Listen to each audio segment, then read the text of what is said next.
एक आदमी की महंगी वॉच गलती से समुद्र में गिर गई, लेकिन जब वो उसे ढूंढने नीचे गया तो उसे ऐसी चीज मिली जिसकी उसने कल्पना भी नहीं की थी। जैसे ही उसने रेत हटानी शुरू की, उसके नीचे से एक बहुत पुराना डैगर निकला। ये डैगर इतना पुराना था कि उसकी सरफेस पर जंग लग चुकी थी, लेकिन फिर भी उसकी शाइन अब तक बरकरार थी। आदमी ने ध्यान से देखा तो उसके हैंडल पर कई कीमती डायमंड्स जड़े हुए थे, जिससे साफ पता चल रहा था कि यह डैगर बहुत महंगा और ऐतिहासिक है। आदमी तुरंत डैगर लेकर जहाज पर लौटा और अपने साथियों को बुलाया। इसके बाद सब फिर से समुद्र में उतर गए। उन्हें अंदाजा भी नहीं था कि इस समुद्री इलाके में इतना ट्रेजर छुपा हो सकता है। थोड़ी ही देर में उस आदमी ने रेत से एक बड़ा भारी पत्थर निकाला। उसे देखते ही उसके एक्सपीरियंस ने बताया कि यहाँ जरूर कोई डूबा हुआ जहाज होगा। उसने टाइम वेस्ट किए बिना अपना डिटेक्टर निकाला और जांच शुरू कर दी। अचानक डिटेक्टर की नीडल बहुत तेजी से हिलने लगी, जिसका मतलब था कि रेत के नीचे कुछ बड़ा छुपा हुआ है। उसने ब्लोअर मशीन चालू की और रेत हटाना शुरू कर दिया। जैसे जैसे मशीन चलती रही, जमीन के नीचे दबी चीज धीरे धीरे बाहर आने लगी। उसने देखा कि वो एक बहुत पुराना कैनन था, जो शायद सेकेंड वर्ल्ड वॉर का हो सकता था। समुद्री पानी ने उस कैनन को थोड़ा नुकसान जरूर पहुंचाया था, लेकिन इतनी पुरानी और ऐतिहासिक चीज अच्छे दामों में बिक सकती थी। उसने कैनन को रस्सियों से बांधा और एयरबैग्स में हवा भरनी शुरू की ताकि कैनन को धीरे धीरे ऊपर खींचा जा सके। वो कैनन को आसानी से ऊपर खींचने लगा,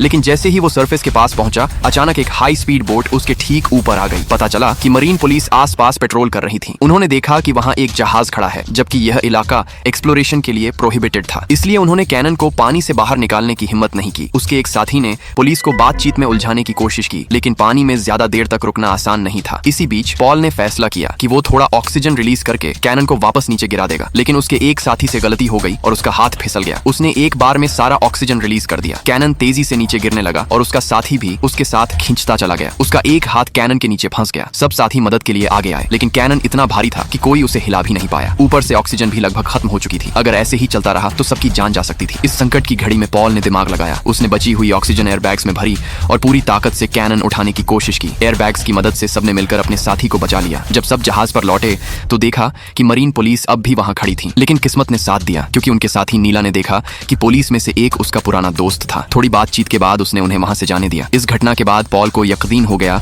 कि इस समुद्री इलाके में बहुत सारा ट्रेजर छुपा है। अगले दिन वो फिर से पूरा सामान लेकर समुद्र में उतरा। इस बार आधा घंटा भी नहीं हुआ था कि उसे अचानक कुछ अजीब लगा। जब वो थोड़ा और पास गया तो उसने देखा कि वहां एक क्रैश्ड प्लेन पड़ा है। वो तुरंत उसकी तरफ बढ़ा और जांच करने लगा, लेकिन जो चीज पॉल ने वहां देखी उस पर यकीन करना मुश्किल था। कुछ दिन पॉल बिल्कुल खामोश रहा और जब सही समय आया तो वो फिर से अपने साथियों के साथ ट्रेजर निकालने लौटा। सबसे पहले उसने अपना वही हिस्टोरिक कैनन ऊपर खींचा, लेकिन इस बार उसकी मशीन की रोप टूट गई और कैनन फिर से तेजी से पानी में गिरने लगा। लेकिन इस बार कैनन एक पुराने जहाज पर जा गिरा। शायद पॉल की ये गलती उसकी जिंदगी की सबसे कीमती गलती थी। वो फिर से डुबकी लगाता है और ये उसकी जिंदगी की सबसे कठिन डाइव साबित होती है।